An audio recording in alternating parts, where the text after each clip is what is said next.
Yangon, Myanmar's largest city, is home to more than 7 million people, each carrying their own hopes and struggles. Among them is a young Adventist named December. She was filled with joy when she discovered the Seventh-day Adventist message and was baptized.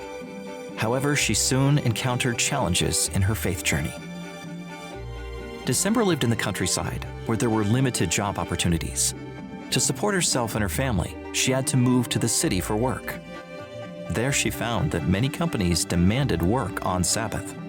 December found herself torn between supporting her family and honoring her faith.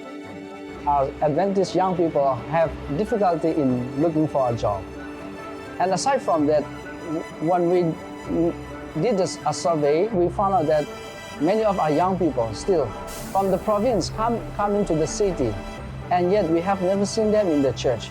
Because once they got a job, it is difficult for them to have a Sabbath off. Given these challenges, it's clear that a concrete solution is needed.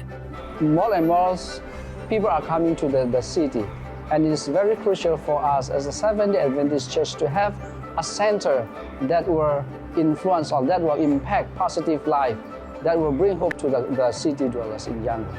The center will help youth find jobs where they won't have to work on Sabbath. Additionally, the center will train and prepare missionaries. And as for the city dwellers, they will come just to have an authentic encounter with our Savior, Lord Jesus Christ. With this vision in place, we ask for your support in prayer. Please pray for the project that we will have in this Myanmar Union mission, for the success of the project, and also for the success of bringing people to Jesus. This quarter, a portion of the 13th Sabbath offering will help construct an urban center of influence in Yangon, Myanmar. This center will provide training for youth and offer non-believers an opportunity to experience God in a transformative way. If this project is truly materialized, the Adventists' youth will be closer to God, and at the same time, they will be exposed to the outside world, but they will have a stronger tie to the church as a family. Thank you so much for supporting the 13th Sabbath offering for Myanmar.